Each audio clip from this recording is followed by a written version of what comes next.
உங்களோட எடுத்த ஃபீல்ட்லயே எடுத்து படிக்கிறது பெஸ்ட்டா? இல்ல ஃபீல்ட தாண்டி பிசினஸ் ரிலேட்டடா எடுத்து படிச்சா, இப்ப இருக்கிற ஜாப் மார்க்கெட்டுக்கு யூஸ்ஃபுல்லா இருக்குமா? இது ஒரு நல்ல கொஸ்டின். நெறைய பேர் போறவங்க மேஜரா பண்ணக்கூடிய மிஸ்டேக்கும் கூட. ஓகேவா? இங்க வந்து மெக்கானிக்கல் இன்ஜினியரிங் படிச்சிருப்பாங்க. அங்க போகும்போது என்ன பண்ணுவாங்கன்னா, மெக்கானிக்கல் இன்ஜினியரிங் எடுக்காம சம்மந்தமே இல்லாம ஒரு ப்ரோகிராம் எடுக்கிறது. இல்ல எல்லாரும் எடுக்கிறாங்கன்னு சொல்லிட்டு நம்மளும் ஒரு பிசினஸ் ஓரியன்டட் ப்ரோகிராம் எடுக்கிறது.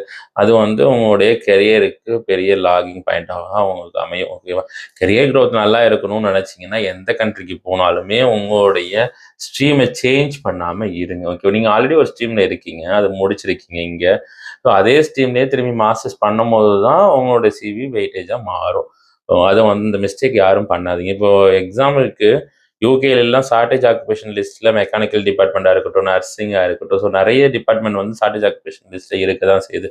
ஸோ அதெல்லாம் தெரிஞ்சுக்கிட்டு நம்ம அந்த கோர்ஸ் எடுக்கிறதுனால நமக்கு என்ன ஃபியூச்சர் இருக்குன்னு தெரிஞ்சுக்கிட்டு ஒரு ப்ரோக்ராம் எடுத்தீங்கன்னா நல்லது. நாங்க முடிஞ்ச வரைக்கும் யாருக்கும் வந்து இந்த எம்பிஏ எடுங்க, பிசினஸ் மேனேஜ்மெண்ட் எடுங்கங்கிறது நான் வந்து ரெஃபர் பண்றதே கிடையாது.